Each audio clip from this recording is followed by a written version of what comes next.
Boys and girls, this is Letterbook Z for use with pages 14 through 16. On page 14, we see the picture of the zigzag dragon. In your packet, you should have your punch-out cards, which have a Z, 3 Z's on them. Punch them out and glue them to the gray portions of your picture. It'll look like 3 Z's going across your dragon. Then once you've completed gluing those on, I want you to trace over the zigzag dragon. Okay, Letterbook 15, page 15 of Letterbook Z is a listening tape. I want you to listen carefully.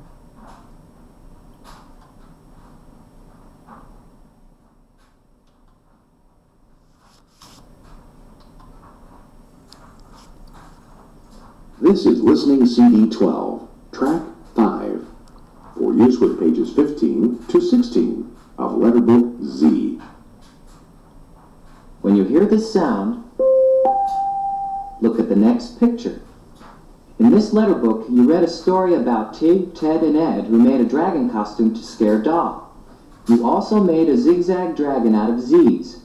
Today you will hear a story about a little boy named Joshua who had a wonderful magical dragon that he kept in a clock box. The Dragon in the Clock Box. On Tuesday afternoon, Joshua's mother went shopping and bought a new alarm clock. When she unwrapped it, Joshua asked her if he might have the box it came in. "Of course, Josh, if you like. What are you going to do with it?" "Something," answered Joshua, but politely. On Wednesday, Joshua's mother saw that he had taken some paper tape and sealed the clock box closed again. Every slit and every corner was tightly covered, and wherever Joshua went and whatever he did, he kept the clock box with him. When he played with his soldiers on the side porch, he put the clock box on the porch step in the sun.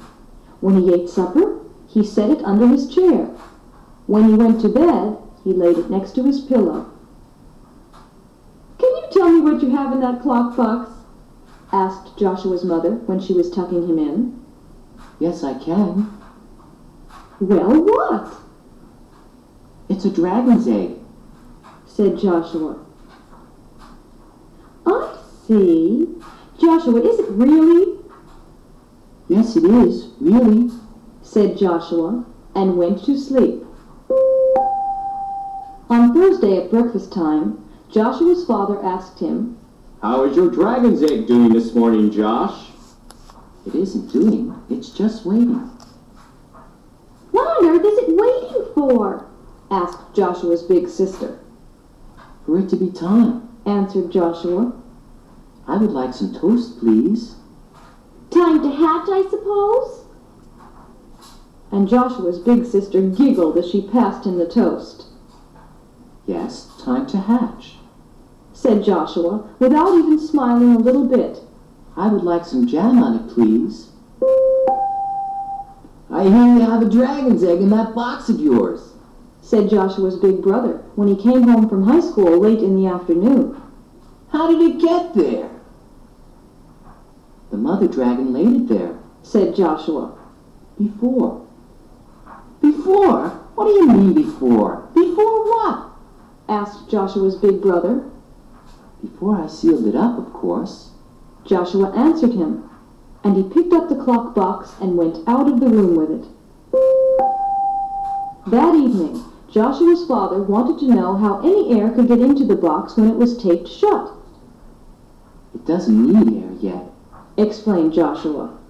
"It just needs to be warm and quiet until it's hatched." "When is it going to hatch?" asked Joshua's big brother. "When it's ready to," Joshua told him. "But how will you know when it's ready to?" Joshua's big sister asked him, not laughing this time. Joshua looked at her for a minute before he spoke again.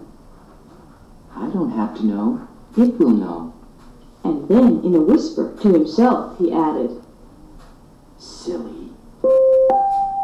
On Friday morning, Joshua came down to breakfast a little bit late. He put the clock box on the table close to his plate, instead of under his chair. There was a small, neat hole cut on one corner of it. He's a boy dragon. Joshua told his mother as he sat down. He hatched last night, very late. Joshua's mother spoke softly. How can you tell? It was time. Did you hear it? Him, not it. No, he was very quiet. But it was time, and he was ready, so I knew. So I made a hole just now. Because now he needs air. And now you can peek through the hole to see what he's like, said Joshua's big sister. I know what he's like. He's like a baby dragon, just hatched. but you could look, just to be sure, couldn't you? I am sure, said Joshua. and he doesn't want me to look yet, because he's very young. He wants to be all alone for a while. On Saturday, Joshua's mother and his father and his big sister and his big brother all happened to be rather busy all day. It wasn't until nearly bedtime that anyone spoke to him again about the clock box. Do you still have a baby dragon in that box, Josh? His brother asked him, Yes.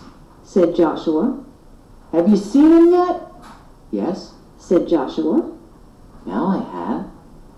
Say, that's wonderful. What does he look like? He's pink, a little. His wings are still soft, with goldy edges, I think, because it's dark in there. Then make the hole bigger, so you can see him better. No, I can't. He wants it dark. While his wings are so soft, it has to be dark. How do you know that, Joshua? His mother asked him, It's always that way with dragons. said Joshua. With baby boy dragons. On Sunday morning, just before lunchtime, Joshua told his big sister. His name is Emmeline. But Josh, that's a girl's name. I know, but he's a Chinese dragon, and Chinese boy dragons like to have girls' names. His eyes are purple, and his wings are hardly soft at all now. May I see him? No, he's too shy. But you look at him now, don't you? He's used to me. Said Joshua. Monday evening, Joshua's father asked him what he had been feeding the dragon. They don't eat when they're little, Said Joshua. not baby dragons. Not while their wings are still even a little bit soft. Well then, what are you going to feed him when his wings get strong? I won't have to feed him then. Answered Joshua, and he laid his hand gently on the clock box. And then it was Tuesday again, and Joshua came to the breakfast table without the clock box. But everyone was in a hurry to start the day, and no one noticed. It was later, when Joshua's mother was making his bed, that she saw the clock box on the floor. The tape had been torn off, and the box was open wide. It was empty. "Joshua, your dragon's gone!" Joshua was busy taking his marbles out of a bag, and he didn't turn around when he answered her. He was big enough last night, and his wings were strong. He flew away. Did he really? But Josh, where could he fly to? Joshua turned around then and walked over to where the empty clock box was and picked it up. Where dragons go, He said, this is a very good box to keep marbles in, I think. I'm going to put my marbles in it now. and he did.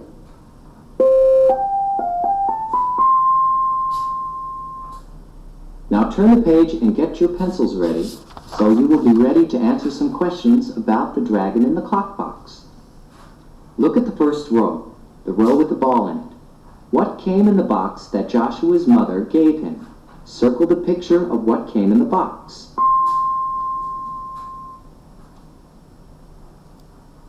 Now look at the next row with the apple. Joshua was very careful of the box because he thought something was in it. What did Joshua think was in the box? Circle the picture of what Joshua thought was in the box.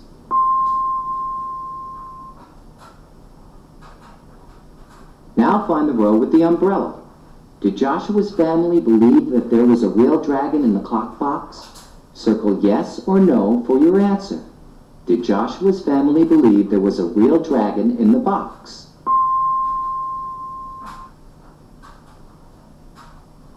Let's look at the row with the rabbit. Did Joshua keep the dragon in the box forever? Circle yes or no for your answer.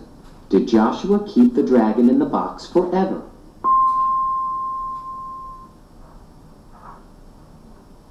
Look at the last row, the one with the ladybug. What did Joshua finally use the box for at the end of the story? Circle the picture of what Joshua finally put in the box.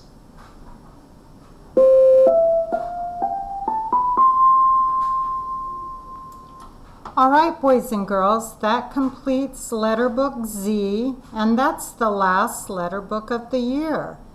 Awesome job.